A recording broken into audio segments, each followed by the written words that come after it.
can't even think about or can't even fathom how much pressure on him. Let's not forget, listen, Sean McDermott was a very good head coach. This was a very good football team for a long, long time. They fired him and said that's not good enough. So the ownership is telling you right now, what we did in the past is not good enough. 12-5 and not getting to the Super Bowl is not good enough. So I don't know if there is a head coach in an organization under as much pressure for the right reasons than Joe Brady and the Buffalo Bills, because we all know good is not good enough. He's got to be great. He's got to get this team to a Super Bowl. And fortunately, I think the Buffalo Bills and the Baltimore Ravens are in the same situation. It doesn't matter what they do in the regular season. They can go 17-0. Nobody cares. What are you going to do once the playoffs starts? Can your best players, can Josh Allen, can these guys make those plays? Can Joe Brady get this team over the hump? Because we saw what Sean McDermott did. Now, Joe Brady, it's your turn, and greatness is expected. Of the guys in 27, which one do you have your eye on? Yeah, I really agree with Jordan's point about strength in numbers, by the way. I think we're going to find our way to 5-ish first-round quarterbacks. But the one that has me most intrigued, and he might be a candidate for the 2028 NFL draft, is Drew Mestemaker, who did not start for his own high school team at quarterback. He was the backup to a player who ended up at Louisville. He was a safety and a punter. He goes to North Texas, plays a couple of years there, and puts up bananas numbers last year. Led the FBS in passing yards last season. He is incredibly big. He's a legit dual-threat quarterback. He's got this kind of funky, unique release. Reminds me a little bit of Phillip Rivers with the way that he throws the football. He is not like Phillip Rivers in terms of athletic ability or playmaking. He's at Oklahoma State. He followed his coach, Eric Morris, there. The competition ramps up dramatically. A huge test. But in late June, the guy that has me most intrigued, I just keep your eye on as we get to this season, is Drew Mestemaker. Yeah, Phil, and then the two other quarterbacks you saw on that graphic was Arch Manning of Texas, who a lot of people are really excited about. There was huge expectations for him coming into the year, and everybody remembers that Ohio State game of where he did not play very well, what like a lot of people anticipated. But if you progressively saw him throughout the season, he got significantly better, specifically down the backstretch of the year. I go to that bowl game against Michigan. That is the player that a lot of people thought that they were going to get from the beginning of the season. So Arch Manning, I definitely think if he can build on what we saw at the end of the year, he has a chance to be a contender for the number 1 overall pick. And then also Dante Moore, who comes back after only starting 20 career games, who potentially could have been the number 2 overall pick behind Fernando Mendoza a season ago. He comes back for another year, and there's huge expectations for him coming into the year. A new offense has led to success throughout Lamar's career. This is the third time that the Ravens have hired a new OC since drafting him in 2018. And the previous 2 times, he won NFL MVP in the first year with the new OC. He won 13 games in both of those MVP seasons with Greg Roman in 2019 and Todd Monken in 2023. So, Ben, how do you expect this offense to look different with Doyle now running the show?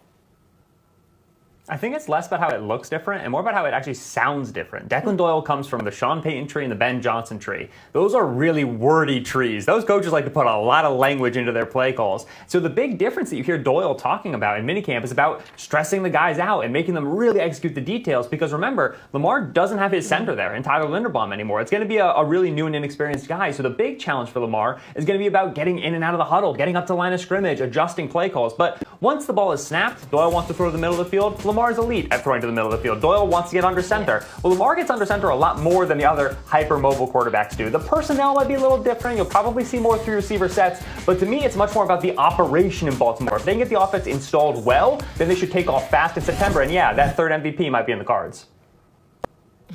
It's a great point about how losing Tyler Linderbaum is going to affect this change. Ben, you said a couple of things I think that are important to stress here.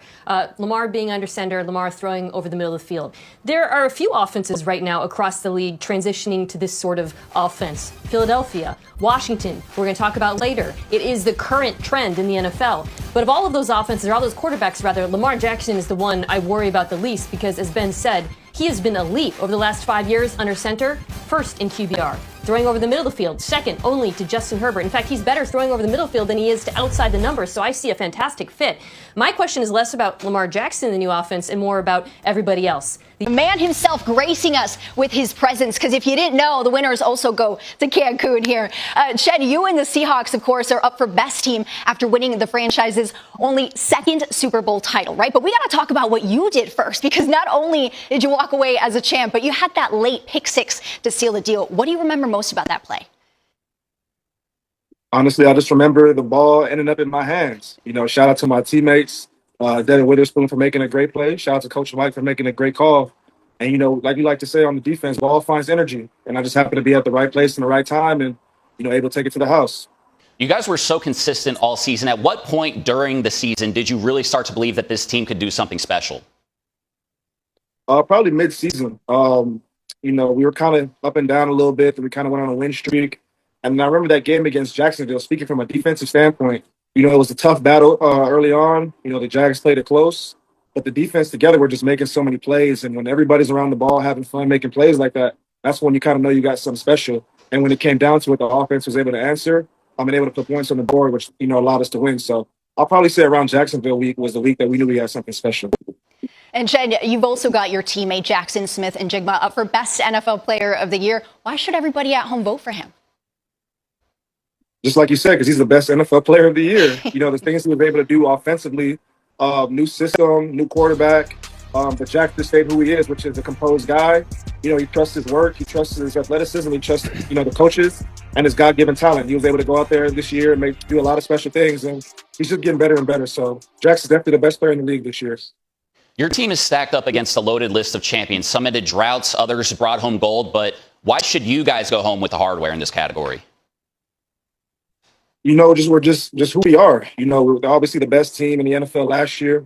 We kept majority of our team this year, so why would we not be the favorites, to go into this next season? So, but we like when we have a chip on our shoulder. We like when we got something to prove. So it just adds fuel to the fire for us, and we're going to show the world again what we're about.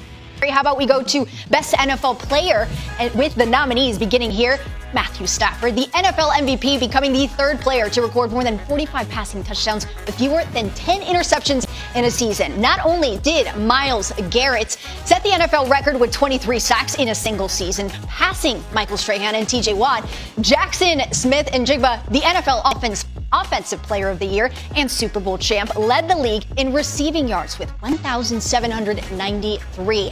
And of course, Drake May was the only quarterback in the league to complete over 70% of his passes, tossing 31 touchdowns with just 8 interceptions. The MVP runner-up also led the Patriots to the Super Bowl in just his second season. That is quite a lineup there that we got, Harry. Sure Stafford, Garrett, Smith-Njigba, May, what he was able to do to bring the Patriots back, as if the fans were suffering, right, for so long. But to be able to bring them back to the Super Bowl is everything. And then, of course, Matthew Stafford, right? Yes. They didn't quite make it to the Super Bowl, but to be able to do what they did with their offense, and he's a girl dad. I know my dad knows from personal experience, girls, they kick your butt and they make you want to be the best. Without question. And our friends at NFL Live are going to help us all and weigh in with their thoughts on who should win the ESPY. All right, thanks. So it's Best NFL Player of the Year. Doesn't have that word valuable in it. Yep. That trips so many people up during award voting season. Who was the best NFL player last year? It does not have the word valuable. It also does not have the word quarterback. And there is a quarterback bias in awards, as we all know. It's been a long time that quarterbacks have been the most likely candidate for MVP. The best player in the NFL last year might be the best player in the NFL again this year. It's Myles Garrett, who is now a Los Angeles Ram. Last year, as a member of the Cleveland Browns, set the NFL single-season sack record and did so in a system in which there were a lot of games in which the Browns were playing from behind. Teams were just running the football against Cleveland. He had a 5-sack game against the AFC champion New England Patriots. He was unblockable. He was double-teamed. That didn't work. My vote goes to Myles Garrett as the NFL player of the year. I'm going to actually show a little bit of quarterback bias here. I'm going Matthew Stafford, at least for 2025, was the very best player in the NFL. There's a slope there because quarterback's probably the hardest position. Matthew Stafford mastered it. It wasn't close. You talked to coaches and scouts around the league that said he was operating on a different level. I know the MVP vote was close to Drake May. The Stafford established himself. There are only 3 guys that have at least 45 touchdown passes and less than 10 interceptions.